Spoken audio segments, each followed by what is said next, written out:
తుఫాన్ ప్రస్తుతం చెన్నైకి 180 కిలోమీటర్ల దూరంలో ఉందని విశాఖ వాతావరణ శాఖ అధికారి జగన్నాథ్ కుమార్ తెలిపారు. రాగల 24 గంటల్లో తమిళనాడు దక్షిణ కోస్తా తీరానికి సమీపంలో సమాంతరంగా ప్రయాణిస్తుందని వివరించారు. దీంతో దక్షిణ కోస్తా రాయలసీమలో భారీ వర్షాలు పడే అవకాశం ఉందని హెచ్చరించారు. గుంటూరు, ప్రకాశం, నెల్లూరు, చిత్తూరు, కర్నూలు, కడప జిల్లాల పరిధిలో ఫ్లాష్ ఫ్లడ్స్ వచ్చే అవకాశం ఉందని పేర్కొన్నారు. వాతావరణ శాఖ అధికారి జగన్నాథ్ కుమార్ తో మా Visakha special correspondent Durga Prasad face to face.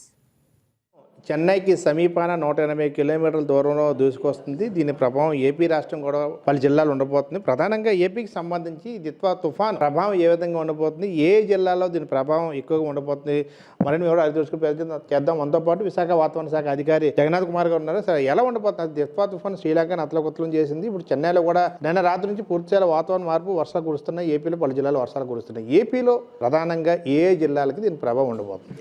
ముఖ్యంగా దక్షిణ కోస్తా జిల్లాల్లో ఎక్కువగా ఉండే అవకాశం ఉంది. ఇప్పుడు శ్రీలంక పరిసర ప్రాంతాల్లో ఉన్న దిత్వా తుఫాను ఉత్తర వాయువ్య దిశలో పయనించి తదుపరి రమారమి ఉత్తర దిశలో పయనించి ఈరోజు నైరుతి బంగాళాఖాతంలోనే అనగా తమిళనాడు, పుదుచ్చేరి తీరానికి సమాంతరంగా కొనసాగుతుంది. ఇది కరైకల్కు 100 కిలోమీటర్ల దూరంలోను, కడలూరుకు 100 కిలోమీటర్ల దూరంలోను, పుదుచ్చేరికి 110 కిలోమీటర్ల దూరంలోను, వేదారణ్యానికి 140 కిలోమీటర్ల దూరంలోను, తమిళనాడులోని చెన్నైకు 180 కిలోమీటర్ల దూరంలోను కొనసాగుతుంది. ఇది తన రమారమి ఉత్తర ప్రస్థానాన్ని కొనసాగించే అవకాశం ఉన్నది. ఇది సముద్రానికి ప్రస్తుతం 70 కిలోమీటర్ల దూరంలోనూ, కొన్ని గంటల్లో 60 కిలోమీటర్ల దూరంలోనూ దీని కేంద్రం ఉండే అవకాశం ఉంది. సాయంత్రానికల్లా ఈ కేంద్రం 25 కిలోమీటర్ల అతి సమీపంగా సముద్ర తీరానికి చేరుకునే అవకాశం ఉంది. దీని ప్రభావం మేఘకుడ్యం ఈ జిల్లాలపై ఉన్నందువల్ల ముఖ్యంగా ఉత్తర తమిళనాడు, దక్షిణ కోస్తా ఆంధ్ర ప్రాంతాల్లో భారీ నుంచి అతి భారీ వర్షాలు కూడా పడే అవకాశం ఉంది. ముఖ్యంగా ఈరోజు దక్షిణ కోస్తా జిల్లాల్లో అత్యధిక ప్రాంతాల్లో తేలికపాటి నుంచి మోస్తరు వర్షాలు పడే సంభావ్యత అత్యధికంగా ఉంది. రేపు పలు ప్రాంతాలలో, ఎల్లుండి నుంచి 3 రోజులు కొన్ని ప్రాంతాల్లో పడే అవకాశం ఉంది. ఉత్తర కోస్తాలో ఈరోజు కొన్ని ప్రాంతాల్లో, రేపు పలు ప్రాంతాల్లో పడే అవకాశం ఉంది. 3వ రోజున కొన్ని ప్రాంతాలకు పరిమితమై తదుపరి తగ్గే అవకాశం ఉంది. ఇక అతి ముఖ్యంగా దక్షిణ కోస్తా జిల్లాలైన ప్రకాశం, నెల్లూరులో ఈ 24 గంటల్లో అత్యంత భారీ వర్షపాతం పడే అవకాశం ఉంది. మరియు కొన్ని ప్రాంతాల్లో భారీ నుంచి అతి భారీ కూడా ఆ జిల్లాల్లో పడే అవకాశం ఉంది. కాబట్టి ఆ 2 జిల్లాలకు రెడ్ వార్నింగ్ ఇవ్వటం జరిగింది. ఇక బాపట్ల, వైఎస్ఆర్ కడప, అన్నమయ్య, తిరుపతి జిల్లాల్లోని 1-2 చోట్ల 24 గంటల్లో భారీ నుంచి అతి భారీ ఆస్కారం ఉంది.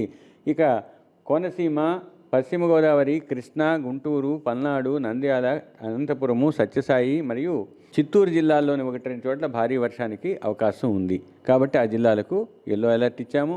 ఇక 2వ రోజైన రేపు డిసెంబర్ 1వ తేదీన కోనసీమ, పశ్చిమ గోదావరి, కృష్ణా, బాపట్ల, గుంటూరు, పల్నాడు, ప్రకాశం, నెల్లూరు, తిరుపతి, చిత్తూరు, అన్నమయ్య, వైఎస్ఆర్ కడప జిల్లాల్లోని 1-2 చోట్ల భారీ వర్షానికి రేపు కూడా ఆస్కారం ఉంది. ఈ 2 రోజులు ఈ భారీ నుంచి అతి భారీ లేదా అత్యంత భారీ వర్షాలు పడే అవకాశం ఉన్నందువల్ల దక్షిణ కోస్తా మరియు దానికి అనుకుని ఉన్న రాయలసీమలోని కొన్ని ప్రాంతాలలో ఆకస్మిక వరద సంభవించే అవకాశం ఉంది. ముఖ్యంగా గుంటూరు, ప్రకాశం, నెల్లూరు, చిత్తూరు, తిరుపతి, అన్నమయ్య, వైఎస్ఆర్ కడపలోని 1-2 చోట్ల భారీ నుంచి అతి భారీతో పాటుగా ఈ ఆకస్మిక వరదలు కూడా సంభవించే అవకాశం ఉన్నది. ఇక బాపట్ల, గుంటూరులోని కొన్ని ప్రాంతాలు, పల్నాడుతో పాటుగా నంద్యాలలోని కొన్ని ప్రాంతాలలో ఆకస్మిక వరద సంభవించే సంభావ్యత తక్కువ ఉన్నప్పటికీ కొంత సంభావ్యత అయితే ఉన్నది. ఎప్పుడు బలహీనపడే అవకాశం సార్? ఇది ఈరోజు రాత్రి తరువాత కొంచెం బలహీనపడి తీవ్ర వాయుగుండంగాను, రేపటికి వాయుగుండంగాను పరిణామం చెందే అవకాశం ఉంది. ఇవి ఈదురుగాలను అయితే కలుగు చేస్తున్నాయి. దక్షిణ కోస్తా జిల్లాల తీరం వెంబడి తీరం ఆవల 55 నుంచి 65, గరిష్టంగా 75 కిలోమీటర్ల వేగంతో ఎదురుగాలు వీస్తున్నాయి. ఇవి ఇంకొంతకాలం కొనసాగి క్రమేపీ బలహీనపడి రేపు ఉదయానికి 45 నుంచి 55, గరిష్టంగా 65 కిలోమీటర్ల వేగంతో ఎదురుగాలు వీచే అవకాశం దక్షిణ కోస్తా తీరం వెంబడి తీరం ఆవలా ఉంది. ఇక ఉత్తర కోస్తా తీరంలో ఈరోజు, రేపు కూడా తీరం వెంబడి తీరం ఆవల 35 నుంచి 45, గరిష్టంగా 55 కిలోమీటర్ల వేగంతో ఎదురుగాలు వీచే అవకాశం ఉంది. కాబట్టి ఈ 2 రోజులు కూడా మత్స్యకారులు వేటకు వెళ్ళవద్దని హెచ్చరికలు జారీ చేయడం జరిగింది. ఇక ఆంధ్ర కోస్తా తీరం వెంబడి ఉన్న అన్ని ఓడరేవులకు ప్రమాద హెచ్చరికలు కొనసాగుతున్నాయి.